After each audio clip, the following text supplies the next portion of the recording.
So nabaon na naman ng Lakers ng 0-2 sa Nuggets. Same situation last year, pero ano kaya ang gagawin nila sa kanilang home court sa games 3 and 4? Makatabla kaya sila this time o makaisang panalo o baka may sweep na naman sila ng Nuggets?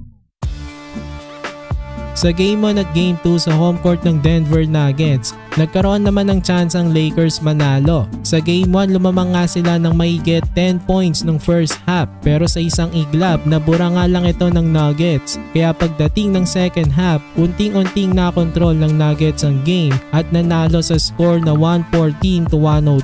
Sa Game 2 naman, mas better pa nga ang ipinakita ng Lakers.Inoutplayed ni Anthony Davis si Nikola Jokic sa first half. Tapos pagdating ng second half, lumamang pang Lakers ng 20 points at meron ng 32 points si Anthony Davis sa third quarter pa lang. Kung titignan nga nung third quarter, mukhang sa Lakers na ang panalo. Pero sa huli, nakambak pa rin sila ng Nuggets at ang masakit pa doon, natalo sila sa isang buzzer beater ni Jamal Murray. Sa pagkatalo na ito ng Lakers after lumamang ng 20 points, marami ang napapatanong kung papaano daw makaka-recover ang Lakers sa masakit na pagkatalo na ito.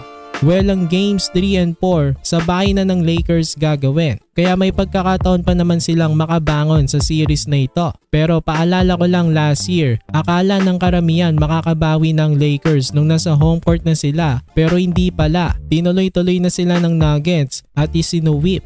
Ngayon, posible na maulit ulit yan, lalo na may doubt na itong Lakers. Natalo na kasi sila ng Nuggets ng 10 sunod. So for sure, meron ng doubt sa kanila kung kaya ba talaga nilang talunin itong Denver Nuggets.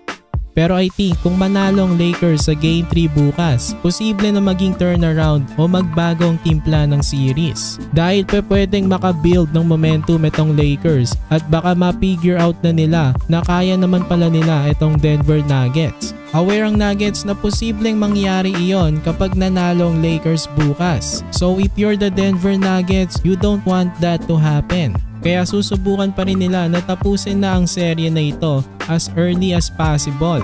Delikado nga kasi kapag nagkaroon pa ng momentum at kumpiyansa sa kanila itong Lakers.